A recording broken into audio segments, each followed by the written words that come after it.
All right, let's have a look at the next chapter of Mr. Stink, titled A Bucket in the Corner. This operation had to be top secret. Chloe waited until darkness fell and then led Mr. Stink and the Duchess silently down her street before slipping through the side gate to her garden. "It's just a shed," Chloe said apologetically as they entered his new abode. "I'm sorry there's no ensuite bathroom, but there is a bucket in the corner there just behind the lawnmower. You can use that if you need to go in the night." "Well, this is unimaginably kind, young Miss Chloe. Thank you," Mr. Stink smiling broadly. Even the Duchess seemed to bark, Thank you, or at least cheers.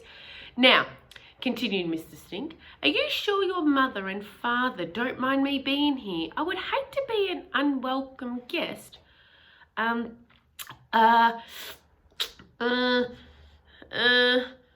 Chloe gulped, nervous about the lie that was about to come out of her mouth. No, they don't mind at all. They're just both very busy people and they apologise that they weren't able to be here right now to meet you in person." Chloe had carefully picked the right time to settle Mr. Stink in.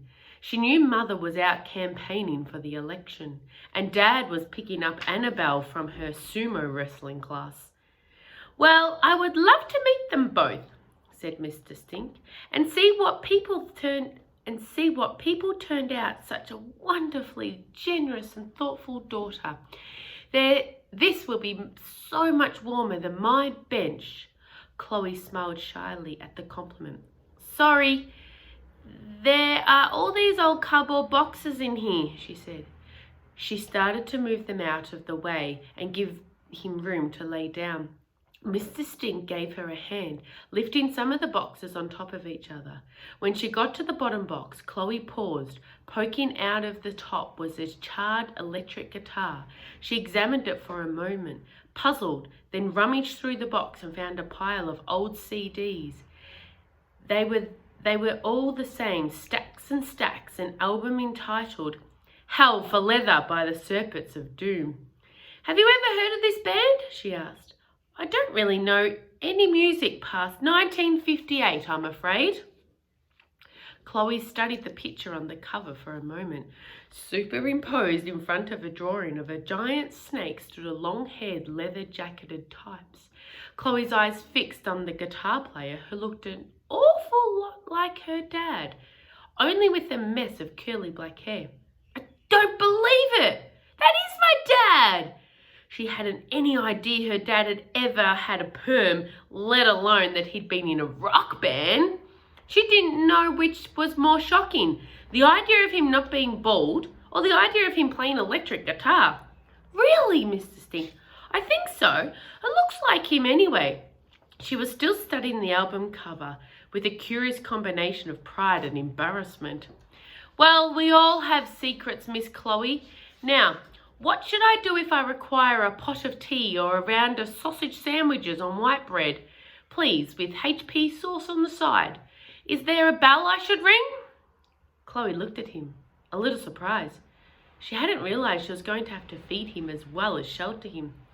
"No, there's no bell. You see that window up there? That's my bedroom." "Ah, yes. Well, if you need anything, why don't you flash this old bicycle light up at my windows? Then I can come down and take your order?" "Perfection!" exclaimed Mr. Stink. Being in the confined space of the shed with Mr. Stink was beginning to make it difficult for Chloe to breathe. The smell was especially bad today. It was stinky even by Mr. Stink's stinky standards. "Would you like to have a bath before my family get back?" Chloe said hopefully.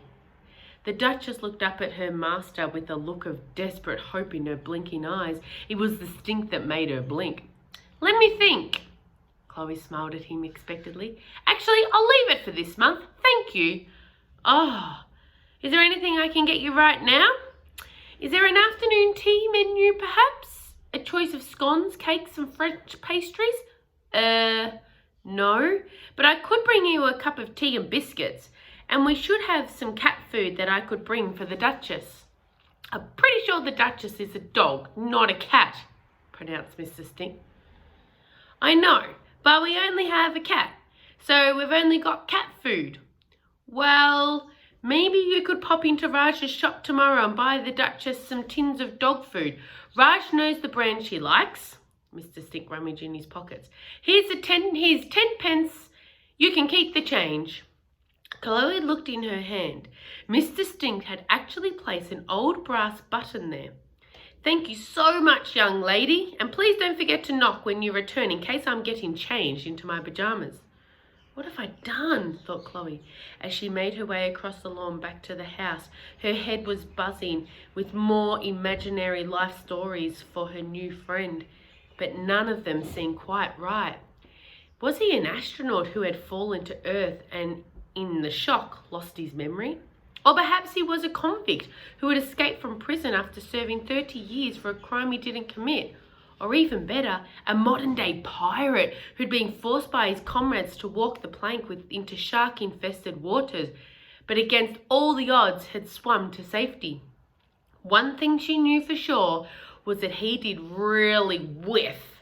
Indeed, she could still smell him as she reached the back door. The plants and flowers in the garden seemed to have wilted with the smell.